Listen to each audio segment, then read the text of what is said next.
From NBC News, this is Today with Savannah Guthrie and Hoda Kotb, live from Studio 1A in Let the lies Rockefeller begin. Plaza. Campaign rally in Ohio on Saturday, former President Trump promised to place tariffs on cars manufactured abroad if he's reelected, and made a dire prediction of what would happen if he is not. Now, if I don't get elected, it's going to be a bloodbath for the whole. That's going to be the least of it. It's going to be a bloodbath for the country. That'll be the least of it. Good morning, America, and breaking right now for our viewers. Now in the race for the White House, and the incendiary speech from Donald Trump at a rally over the weekend with praise for the January 6 convicts, attacks on immigrants as subhuman, and a warning of a bloodbath for the country if he's defeated. Chief Washington correspondent John Carl has the story. Good morning, John. Even by Trump standards, Donald Trump's speech over the weekend was dark and menacing.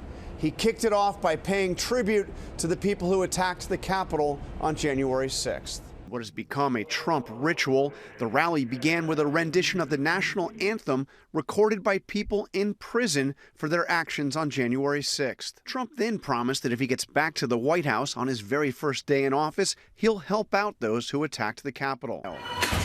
Trump appeared angry throughout the speech, even taking it out on the teleprompter he was trying to read from. Bread is up, and I can't read this damn teleprompter. This sucker is moving around. He called some of the undocumented immigrants who have crossed the Mexican border animals. They're not people, in my opinion, but I'm not allowed to say that because the radical left says that's a terrible thing to say. He also vowed to impose a 100% tariff on some imported cars, then making an ominous warning about what would happen if Biden wins re-election. We're going to put a 100% tariff on every single car that comes across the line, and you're not going to be able to sell those cars if I get elected. Now, if I don't get elected, it's going to be a bloodbath for the whole. That's going to be the least of it. It's going to be a bloodbath for the country. That'll be the least of it. The Biden campaign quickly seized on Trump's comments, accusing him of having a, quote, affection for violence and a thirst for revenge, and alleging he wants another January 6th. The Trump campaign defended Trump's use of the word bloodbath, senior advisor Jason Miller saying Trump was referring to the auto industry, not political violence. It's true that Trump started out by talking about cars, but listen again. He then explicitly says that will be the least of it. Now, if I don't get elected, it's going to be a bloodbath for the whole. That's going to be the least of it. It's going to be a bloodbath for the country. Speaking at the Gridiron Dinner in Washington over the weekend, President Biden laid out what he believes is at stake in the election, saying there is a toxic cycle of anger and conspiracy, adding freedom is under assault, the freedom to vote, the freedom to choose, and so much more. Whether or not Trump was talking solely about cars or about the broader economy when he used the word bloodbath, it wasn't the only dark warning that he made about what would happen if he loses in November. He also said that if Biden wins, quote, I don't think that you're going to have another election in this country. Thanks for checking out MSNBC on YouTube, and make sure you subscribe to stay up to date on the day's biggest stories. And you can click on any of the videos around us to watch more from Morning Joe and MSNBC. Thanks so much. Donald Trump again, the Republican front runner, who's basically clinched the nomination. Right. Addressing one of the first things he'll do in office is free the, and I say this in quote, hostages. It's beyond twisted for him to use that word. Not surprised, but as disturbed as we'll ever be. Into that. But let's take a second back and just note how he started that rally in Ohio. Ladies and gentlemen, please. Yeah, I mean, it's again, these people, I guess it's a cult, brainwash into it. But I'm sorry, no apologies, no apologies. There are a lot of people, I'm going to travel out of Manhattan where I've lived my entire life and drive into Pennsylvania and try to understand a bit better these. No, you don't have to really drive from the Upper East Side to Scranton to figure out these are people that want an autocrat. These are people who don't like American democracy the way it is because they understand that they lose a fair fight. They don't want a fair fight. They don't want a fair political fight. They want to accept election results when they win, and they want to start a revolution when they lose. And they're still embracing it here. It is sick, Mika. It's sick. And, you know, I swear to God, the press has got to wake up and start saying, let's try to understand who these people are. It's pretty obvious. He aired a long list of grievances and painted a bleak picture of America's future that included this warning, which came while he was discussing Chinese-made cars being imported to the U.S. from Mexico. Because this is a shock opera that we have to unfortunately endure because we're constantly shocked by what he says. But don't let that shock, don't let that trauma let you forget what you're hearing. Well, believe him. Well, and Jonathan O'Meara, back to you because you're reporting on this. You know, it was a distinction without a difference. He was talking about the auto industry. Then he pivots. He goes, "It's going to be a bloodbath." So okay, maybe if I don't get elected, it's going to be a bloodbath. Okay, maybe you can connect that to the auto industry. Maybe you can. Okay, but again, I've never really heard people discuss macroeconomics in terms of bloodbaths. But maybe so. But let's just say for argument's sake. But then he says, and that's going to be the least of it. That's going to be the least of it. If you think there's going to be a bloodbath in the auto industry, even if you take that argument at face value, which, again, given the tone of the rest of the speech, bloodbath, I'm not so sure he's talking about the niceties of international trade there. But let's just take that argument as is. Then he goes on and he says, that's going to be the least of it, and repeats it. It's going to be the least of it. Obviously, he's talking about a bloodbath for America. It's laid out in the terms of it. And these idiots on Twitter, these idiots on cable news, these idiots on Sunday shows going, well, presidents, you know, he was talking only about the auto industry, and this is one more. It's just bullshit. Let me say that at 6:15 a.m. It's just bullshit. He knew what he was doing.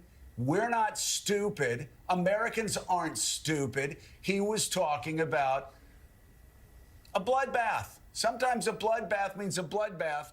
And when he finishes by saying, and that's just going to be the least of it, seriously, these people may be stupid. We're not. And one of Trump's sort of rhetorical gifts, if you will, is he speaks just vaguely enough and just circuitously enough that people can kind of read into different meanings. He allows himself a little wiggle room and a little out every time. So it's that sort of violent language that was peppered throughout his speech, a speech that, again, mind you, began with the former commander-in-chief saluting the version of the national anthem being performed by January 6th convicts. And we look at global threats around the world, and it seems that the threat of violence within, I'm reading a lot lately about people concerned about more violence here in the U.S., promulgated by Donald Trump. He's signaling that future such acts have a green light from him. The rest of the story. Well, it's a real bloodbath for the media's credibility. Team Biden, the Democrats, and the liberal press all teaming up to take Donald Trump completely out of context over comments the former president made about a bloodbath in the auto industry during his rally in Ohio. So the media leaving out the full context of what Trump was saying, instead pumping out these types of headlines promoting the misleading bloodbath interpretation, implying that the former president was calling for political violence. Their narrative also finding a place on rival networks. I mean, what I heard was a continuation of the same rhetoric, the same endorsement of political violence that we've seen from Donald Trump. Even predicting a bloodbath. What does that mean? He's going to exact a bloodbath? Nancy, he was president for 4 years. Did you see a bloodbath? Not taking it out of context, because the context is his history and his life. They're almost admitting it. They're saying, we're taking it out of context, but it's okay because it's really in context. Because if you listen to what that one said on The View, whatever her name is, that it is in context. Here's the bottom line. Rachel Maddow used a bloodbath hours before Donald Trump did in referring to the new leadership at the RNC. But as Politico.com reports tonight on the, quote, bloodbath at the RNC. Midterm elections may not be the bloodbath for Democrats that's been predicted. Joe Biden was just talking the other day about, his concerns about a negative bloodbath. It's going to be a bloodbath in November. It would be a bloodbath. They could see a bloodbath, too. A bloodbath at the ballot box. The Republican Party will be destroyed. It's going to be a bloodbath. And there you have it. When the only bloodbaths going on in the world are Ukraine, the Middle East, illegals murdering Americans, fentanyls, missing children coming over the border, and I'll leave it at that. Just bullshit. He knew what he was doing. We're not stupid. Americans aren't stupid. And then, he's Hitler. Well, during the 4 years that he was president, did you see him kill any Jews? No. In fact, he set up the embassy in Jerusalem and took it out of Tel Aviv. So he says his bloodbath comment was referring to the auto industry. That's not how it sounded to. Yeah, and that's exactly the point. Not some meandering off-message comment. This is his message. A major party candidate is saying, you elect me, there's going to be dictatorship, bloodbath, violence, retribution against my political enemies. That equals what we saw in Italy and Germany and other places. Former President Trump addressing the outrage in a Truth Social post saying this: I was simply referring to imports allowed by crooked Joe Biden, which are killing the automobile industry. But what stuns me is that they continue to do it. They know that what they're selling is not saleable, that the American people are not buying it. So one of the things that happened when the White House was asked about getting this out of context, Harold, they didn't apologize, and they said, well, it's true in the broader picture. I also wonder, though, in the time between the headlines and the fundraising emails and the time that X was basically like, obviously this is out of context, the Democrats are raising so much money off of these little things. I wonder if it's just worth it for them to go ahead and get something wrong because they get these types of donations. One of the things this morning I had to do a double take is Hillary Clinton weighed in this morning somewhere in the 10 o'clock hour of Newsroom after this has already been debunked. Now here it is right here. This was this morning, a bloodbath. What would you say if you saw this in another country? I thought, ma'am, have you missed the past 18 hours of debunking this thing?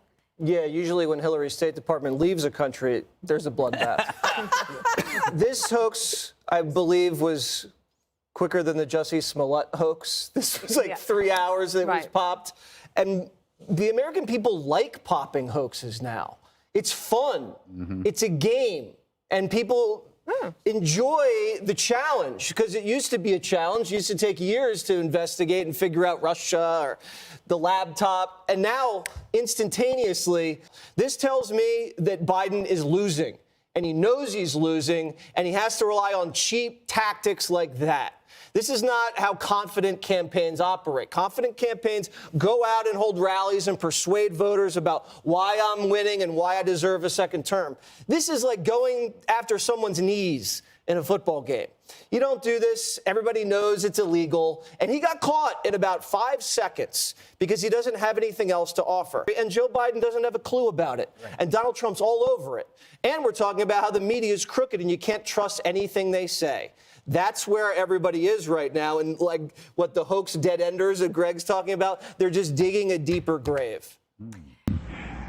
Well, indeed, you know the rest of the story.